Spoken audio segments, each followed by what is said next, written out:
आप सबको जय मसीह की हिंदी बाइबल स्टडी में आपका स्वागत है। हमारा आज का वचन है उत्पत्ति की पुस्तक 6 अध्याय वचन 1 से 22। फिर जब मनुष्य भूमि के ऊपर बहुत बढ़ने लगे और उनके बेटियां उत्पन्न हुई, तब परमेश्वर के पुत्रों ने मनुष्य की पुत्रियों को देखा कि वे सुंदर हैं, और उन्होंने जिस जिस को चाहा उनसे विवाह कर लिया। तब यहोवा ने कहा, मेरा आत्मा मनुष्य से सदा लोभ विवाद करता न रहेगा, क्योंकि मनुष्य भी शरीर ही है। उसकी आयु 120 वर्ष की होगी। उन दिनों में पृथ्वी पर दानव रहते थे। और इसके पश्चात जब परमेश्वर के पुत्र मनुष्य की पुत्रियों के पास गए, तब उनके द्वारा जो पुत्र उत्पन्न हुए वे शूरवीर होते थे, जिनकी कीर्ति प्राचीन काल से प्रचलित है। यहोवा ने देखा कि मनुष्य की बुराई पृथ्वी पर बढ़ गई है, और उनके मन के विचार में जो कुछ उत्पन्न होता है वह निरंतर बुरा ही होता है।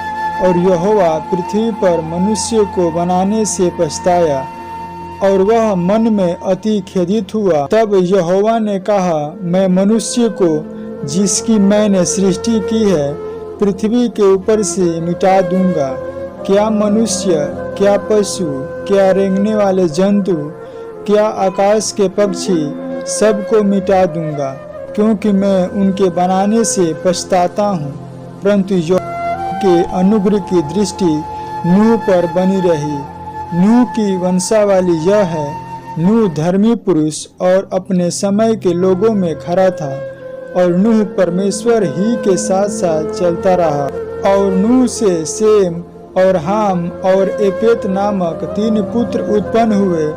उस समय पृथ्वी परमेश्वर की दृष्टि में बिगड़ गई थी और उपद्रव से भर गई थी।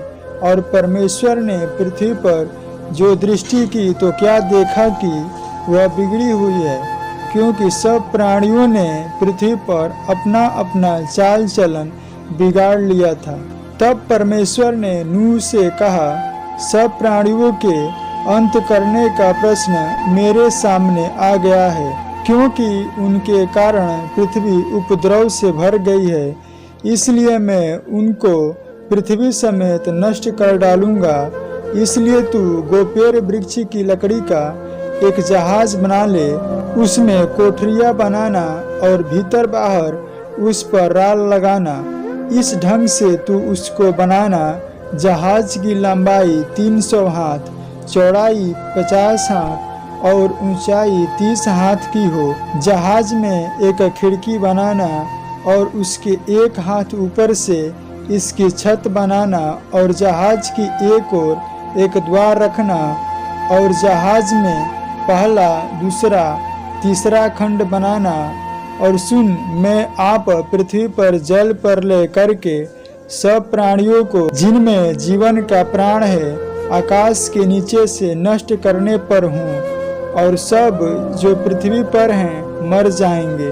परंतु तेरे संग में वाचा बांधता हूँ, इसलिए तू अपने पुत्रों, स्त्री और बहुओं समेत जहाज में प्रवेश करना, और सब जीवित प्राणियों में से तू एक एक जाति के 2-2 अर्थात एक नर और एक मादा जहाज में ले जाकर अपने साथ जीवित रखना। एक एक जाति के पक्षी और एक एक जाति के पशु और एक एक जाति के भूमि पर रेंगने वाले सब में से 2-2 तेरे पास आएंगे, कि तू उनको जीवित रखे। और भांति भांति का भोज्य पदार्थ जो खाया जाता है उनको तू लेकर अपने पास से इकट्ठा कर रखना, जो तेरे और उनके भोजन के लिए होगा। परमेश्वर की इस आज्ञा के अनुसार नूह ने किया।